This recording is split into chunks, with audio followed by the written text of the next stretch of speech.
আসসালামু আলাইকুম রহমতুল্লাহ বারাকাতুহু। আমি আবারও সালাম দিচ্ছি। আসসালামু আলাইকুম রহমতুল্লাহ বারাকাতুহু। সম্মানিত ভাই এবং বন্ধুগণ, মহান রব্বে কারিমের কালিমাতুশ শুকর আদায় করে আমি আমার সভাপতির বক্তব্য শুরু করতে যাচ্ছি। আলহামদুলিল্লাহ, আমরা আজকে একটি ঐতিহাসিক সময়ে এখানে একত্রিত হয়েছি। আমরা আজকে আমাদের প্রিয় প্রতিষ্ঠান ইসলামী ব্যাংক বাংলাদেশ পিএলসির প্রধান কার্যালয়ে আমাদের এই সকল কর্মসূচির চিত্র পৌঁছানোর মধ্য দিয়ে আমাদের ম্যানেজমেন্টকে আমরা আমাদের কাঙ্ক্ষিত দাবিগুলো যথাসময়ে পৌঁছাবো ইনশাআল্লাহ। আমি আপনাদের সামনে আজকের এই সভাপতির বক্তব্য সহ আমরা যে বিষয়গুলো সিদ্ধান্ত নিয়েছি আপনাদের কাছে পেশ করব এক করে। এর আগে আমি দুটো বিষয় আপনাদের কাছে অনুরোধ রাখতে চাই। প্রথম কথা হচ্ছে, যে কোনো আন্দোলন যখন সফলতার দ্বার প্রান্তে পৌঁছায় তখন সেখানে কিছু সুবিধাভোগীর লোকের উদ্ভব তৈরি হয়, যারা মূল আন্দোলনকে নস্যাৎ করার জন্য নানাবিধ চক্রান্ত করে থাকেন। আমাদের এই আন্দোলন সফলতার যখন দ্বার প্রান্তে যাচ্ছে আমরা লক্ষ্য করছি আমাদের কিছু ভাইয়েরা নিজেদের ব্যক্তিগত স্বার্থকে গুরুত্ব দিয়ে আমাদের মধ্যে বিভেদ সৃষ্টির চেষ্টা করছে।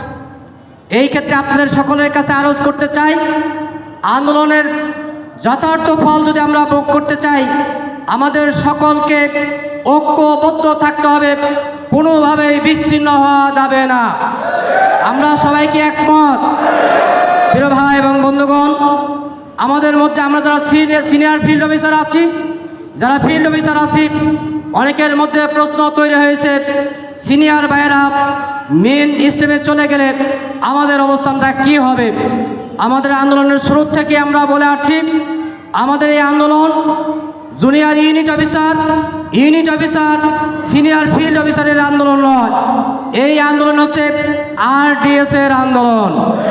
সুতরাং এই আন্দোলনে একজন ইউনিট অফিসার যেই সুবিধা পাবেন, সিনিয়র ফিল্ড অফিসার তিনি যা সুবিধা পাওয়ার কথা তিনিও তাই পাবেন, ফিল্ড অফিসারও সুবিধা পাবেন। এইখানে আমরা কোনো ভাইকে পিছনে রেখে কোনো ভাইকে আগিয়ে দেওয়ার জন্য আন্দোলন করি নাই। সুতরাং মনের মধ্যে এই প্রশ্নের জায়গা দেওয়ার সুযোগ নাই যে অন্য কিছু ভাই আগিয়ে দেবেন আমরা পিছিয়ে দেব। আমরা বিশ্বাস করি এই আন্দোলন হচ্ছে একদিকে নিজেদের দাবি আদায়ের আন্দোলন, অন্যদিকে এই আন্দোলন হবে আমাদের আল্লাহর সন্তুষ্টি অর্জনের আন্দোলন। আমাদের যারা দায়িত্বশীল আছেন তারা কেউ নিজের স্বার্থের জন্য কোনো আন্দোলন এখানে আসেন নাই, তারা কেউ নিজের ব্যক্তিগত স্বার্থ দেখবেন না ইনশাআল্লাহ। এ পর্যায়ে আমি আমাদের আজকের এই সিদ্ধান্ত অনুযায়ী আজকের সম্মেলন থেকে যেই কর্মসূচিগুলো ঘোষণা করতে চাই, আমাদের প্রথম কর্মসূচি হচ্ছে, আমরা এই সপ্তাহের মধ্যে আমাদের এই প্রতিষ্ঠানের মাননীয় চেয়ারম্যান থেকে শুরু করে চেয়ারম্যান, এমডি, এএমডি এবং ডিএমডি স্যারদের সাথে সাক্ষাৎ করব। সাক্ষাৎ করে আমাদের বর্তমান কি অবস্থায় আছে আমাদের কার্যক্রম এটা আমরা জানবো, জানার পরে আমরা আপনাদেরকে আবার অবহিত করব। 2 নম্বর বিষয় হচ্ছে, আগামী 16 ফেব্রুয়ারি 2025 এর মধ্যে আমরা যেই প্রস্তাবনা মেমোরান্ডামের প্রস্তাবনা দিয়েছি এটার চূড়ান্ত সময় আমরা বেঁধে দিচ্ছি। এর মধ্যে আমাদের ব্যাপারে চূড়ান্ত সিদ্ধান্ত ব্যাংক কর্তৃপক্ষ জানাবেন আমাদের। যদি ব্যাংক কর্তৃপক্ষ 16 ফেব্রুয়ারির মধ্যে আমাদের ব্যাপারে আমাদের প্রস্তাবিত মেমোরান্ডাম অনুযায়ী সিদ্ধান্ত গ্রহণ করতে ব্যর্থ হয়, 16 তারিখের পরের থেকে আমরা আমাদের নতুন আন্দোলন শুরু করবে ইনশাআল্লাহ। তৃতীয় বিষয় হচ্ছে, আমরা আমাদের কর্তৃপক্ষের কাছে দাবি জানিয়েছি আমাদের দাবিগুলো মেমোরান্ডাম হবে একটা, একাধিক কোনো মেমোরান্ডাম আমরা মেনে নেব না। এবং মেমোরান্ডাম হবে আমরা যে সমন্বয় প্যানেল থেকে দীর্ঘ শ্রমের মাধ্যমে একটি প্রস্তাবনা তৈরি করেছি, সেই প্রস্তাবনার আলোকে এর বাইরে কোনো মেমোরান্ডাম দিলেও আমরা মেনে নেব না। 4 নম্বর কথা হচ্ছে, এই দাবি করতে গিয়ে আন্দোলন করতে গিয়ে আমাদের কিছু ভাইদের উপরে নির্যাতন করা হয়েছে, ট্রান্সফার থেকে শুরু করে বিভিন্নভাবে হয়রানি করা হচ্ছে। আমাদের প্রস্তাবনা হচ্ছে আমাদের এই নির্যাতিত ভাইদের সকল প্রকার নির্যাতন বন্ধ করতে হবে। নতুন করে কোনো নির্যাতন হয়রানি করা যাবে না।